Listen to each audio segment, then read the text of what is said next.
You must honor the games that you play! I was so captivated by this little fox game that I would scour the internet to try and find the best 3D model that I could so that I could 3D print it and bring it into the real world so that every day I may be reminded by how great this game was. My own wife, my woman, bought this. I'm gonna go get it. She bought this. And now that I'm holding them together, I realize it doesn't even really look like the fox. But she bought this so that we could indoctrinate our children to enjoy the game that is that good. Tunic is a game where you play as a small fox. You awaken on a beach, ready to see and enjoy a new world. The game is full of promise. You begin to make your way inland, and then you come across the very first item, and then you are met with this. Foreign language. You gasp. You wonder, did I make a mistake in the accessibility settings? Maybe you pirated the game accidentally. Maybe you pirated the game deliberately, and now you're getting what you deserve. But in all cases, you're wrong. It was completely intentional. This is the vision. You and your friends are out in Glen Waverley having some hot pot, and while you enjoy your meal together, one of you has the call of nature.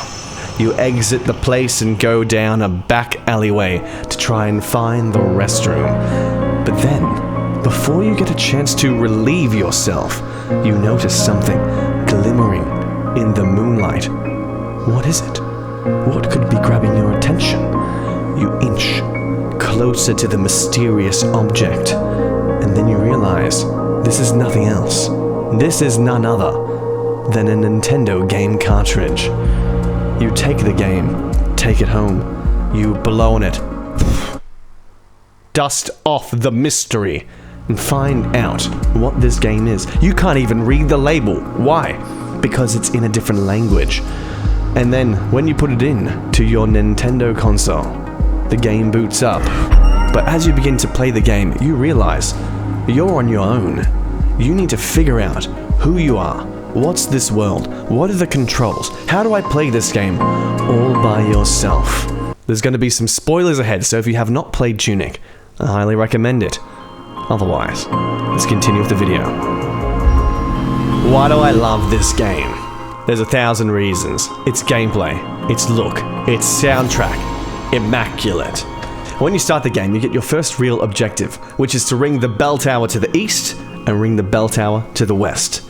Like I talked about how awesome it is to honor the media that you play. This game is doing a nod to Dark Souls. Tunic is a Souls-like at its core. We have bonfires, aggressive, difficult combat, and for the first objective of the game, much like in Dark Souls, where you have to ring the 2 bells of awakening, in the world of Tunic, we're dropped in and our first objective is to ring 2 bells.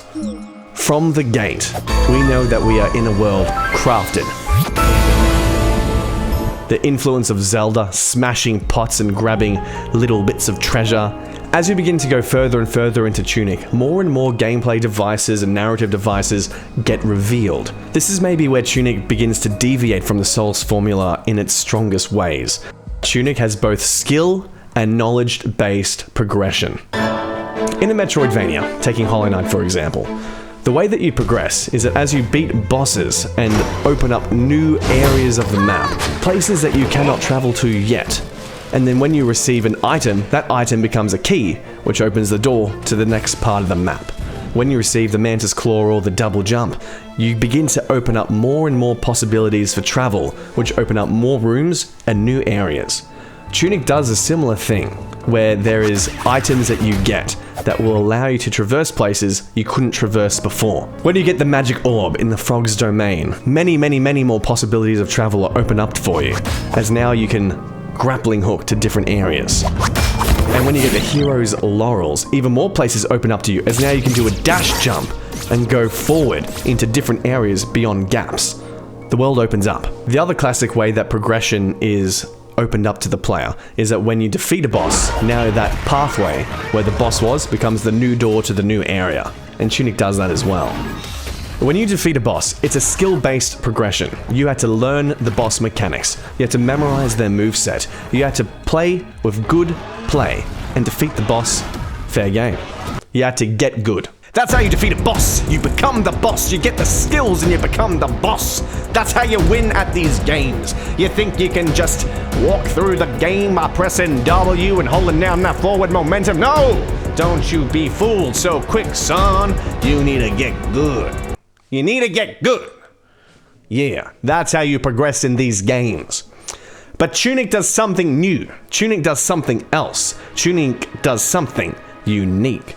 What Tunic does is that it has progression that's not hidden behind a barrier of getting good. When you win those items from defeating those bosses, you earn those items by a skill-based limitation, a skill-based obstacle, if so you say. But there's another form of progression in this game, and that is knowledge. Knowledge. Knowledge. Knowledge is withheld from the player from the moment you start. From when you get the first pages, you don't know what you're doing. You don't even know the controls. And that's when one of the first moments of progression is revealed to the player. Walking around, you see these tubes that are channeling this sort of magical energy around the map. And you see these gigantic cubes, these plate type things that are all around everywhere. And you don't know what to do with them. They're just there. They're part of the world. But as you play through the game, eventually you stumble on a page. And the page tells you to hold down a particular button. Hold it down? I've been using this button the entire game. I've been using this button for hours. Why am I doing, what? You're telling me to hold down this button now? So you try it. You hold down the button, and this happens.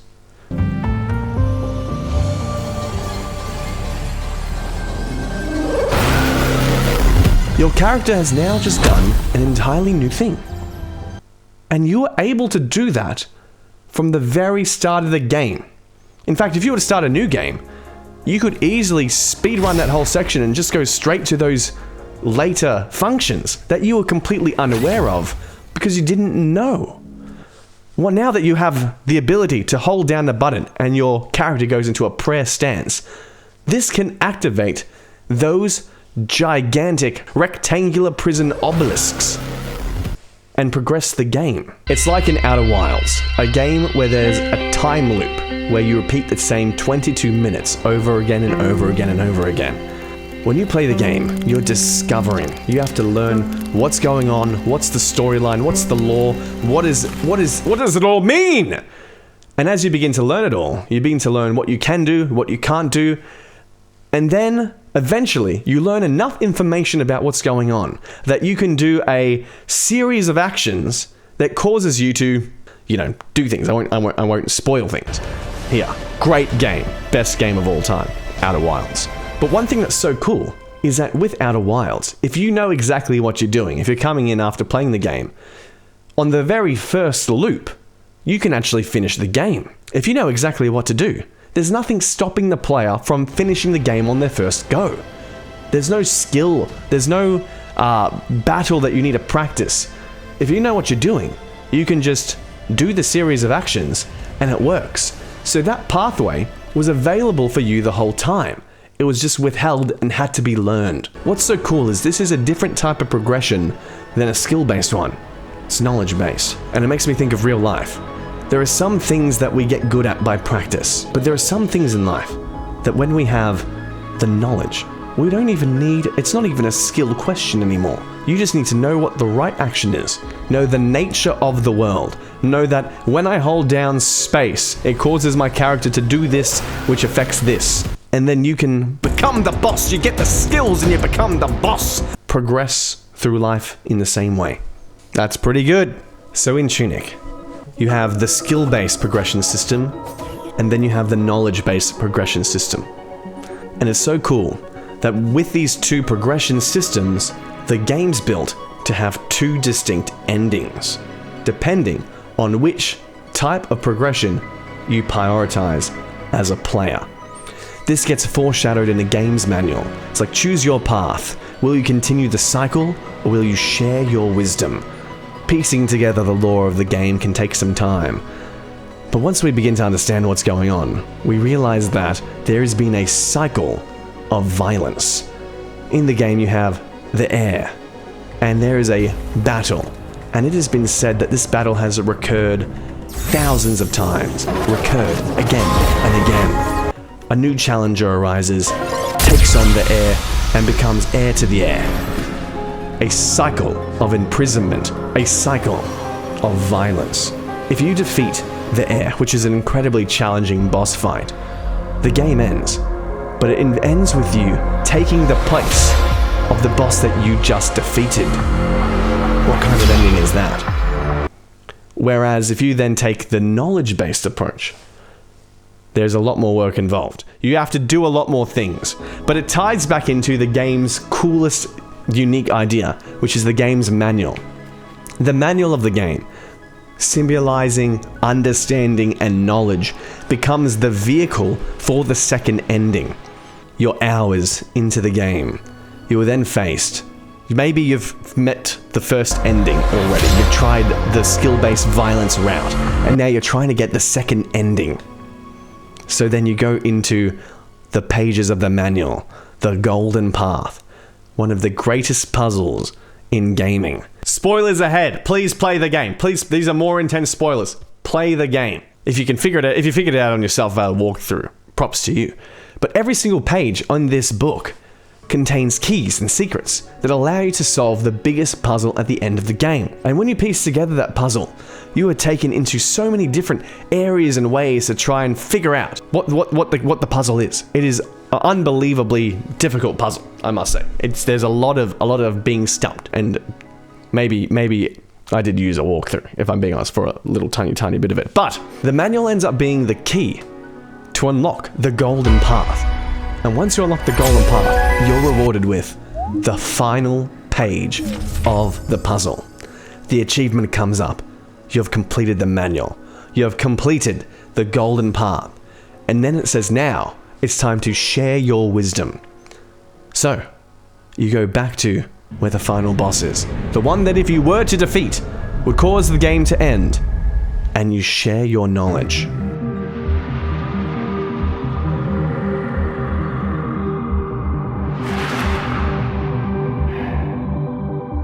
Upon receiving the knowledge, he breaks down into tears, and his prison falls apart. He's free. The cycle did not continue. And this is the core message of the game, that if you choose wisdom rather than violence, you end the cycle of violence. If you do unto others as you would have them do unto you, true peace, sustainable peace, can be achieved. I love the end credits of this game. When you get the first ending, the one through combat, you're met with a bunch of shots of the game world, and there's nothing there. It just looks like a compilation of pretty shots for the end credits.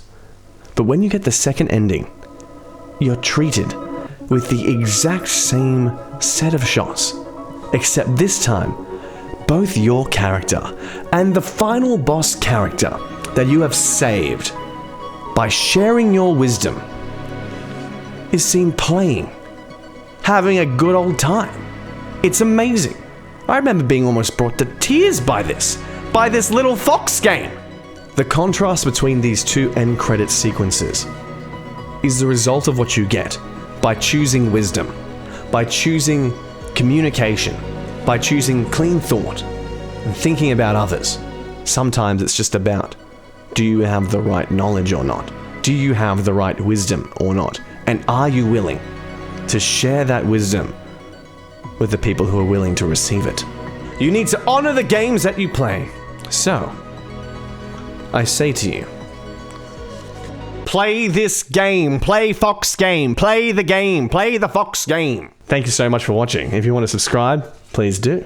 And tell me in the comments if there's a game that I should make a video on. And I'll see you in the next video.